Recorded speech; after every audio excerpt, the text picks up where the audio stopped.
औरत का YouTube channel बनाना। औरत अगर यूट्यूब पर चैनल बनाए तो इसके हाथ, चेहरा और आवाज़ के बारे में शरअन क्या हुक्म होगा। सायरा साहिबा लाहौर से। देखें, यूट्यूब चैनल अगर किसी खातून ने बनाया, अगर बूढ़ी खातून है, अट्रैक्शन नहीं रही उनमें इतनी ज़्यादा, एजड हो गई हैं, मैच्योर हो गई हैं, तो चेहरा खोल सकती हैं। वो स्काफ लें, चेहरा खोल के चैनल पे कोई मुफीद मालूमात देनी है तो दें। लेकिन कोई यंग लड़की है तो उसमें आजकल बहुत ख़तरा है, बल्कि हमेशा से ही ख़तरा रहा है, तो इसलिए उसको चेहरा छुपाना हमारी राय यही है कि उस पर फ़र्ज़ है। गो के फ़ुक़हा कराम का इख्तलाफ है इस मसले में, बाज़ फ़ुक़हा चेहरे के पर्दे के कायल नहीं हैं, लेकिन जहाँ फ़ितने का अंदेशा होगा तो वो भी चेहरे के पर्दे के कायल हैं।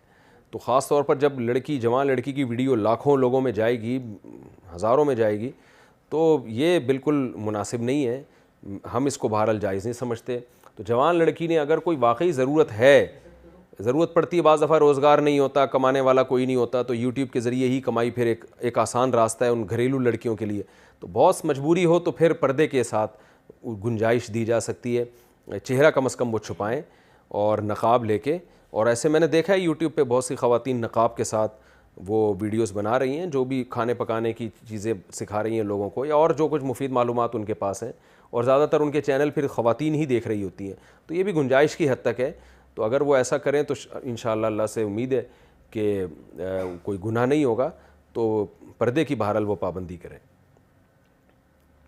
लेकिन अगर कोई ख़ातून नहीं मान के दे रही तो something is better than nothing. आखिरी दर्जा ये है कि कम अज़ कम स्काफ ले लें वो।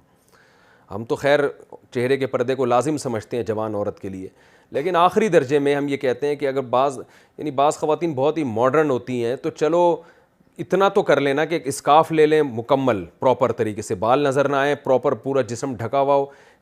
जिस्म इतना, यानी कपड़े इतने टाइट ना हो कि जिस्म के जो जिस्म एक्सपोज होता हो, उससे नुमाया होता हो। तो ढीले ढाले कपड़े हों तो फिर भी ये बहुत ही एक आखिरी गुंजाइश जो शदीद मजबूरी में किसी को दी जा सकती है, तो वो ये है।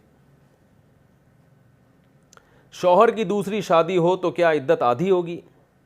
अगर आदमी की दूसरी शादी हो और औरत की पहली शादी हो, फिर अगर शौहर वफ़ात पा जाए तो क्या औरत की इद्दत 2.25 महीने होगी या 4.5 महीने पूरी इद्दत करनी होगी?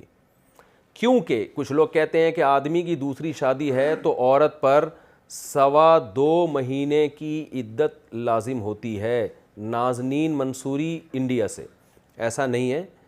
शौहर की चौथी शादी भी अगर हो रही है तो शौहर जब मरेगा तो पूरा मरेगा ना, और औरत को तो शौहर की पूरी नेमत से महरूम हो गई, तो 4 महीने 10 दिन उसको इद्दत गुजारनी पड़ेगी। और अगर प्रेगनेंसी है तो बच्चे की, जब तक बच्चे की विलादत नहीं होती तो वो इद्दत में रहेगी। चाहे अगले दिन ही विलादत हो जाए तो यानी इद्दत पूरी हो जाएगी। तो ऐसा नहीं है, क्योंकि मियाँ आपको अगर दूसरी शादी वाक़ई भी मिला है तो मियाँ मिला बहरहाल पूरा ही है, और जब मरा है तो पूरा ही मियाँ मरा है, आधा थोड़ी मरा है कि 2.25 महीने इद्दत हो। तो बहरहाल यानी जैसी शौहर मरेगा तो इद्दत औरत पे पूरी ही लाजिम होगी, 4 महीने 10 दिन की। और अगर खुदा न ख्वास्ता डिवोर्स हुई है, तलाक़ हुई है, तो 3 मेंसेस औरत को इद्दत गुजारना लाजिम है। अगर हमल हो तो बच्चे की विलादत जब तक नहीं हो जाती, इद्दत पूरी नहीं होगी।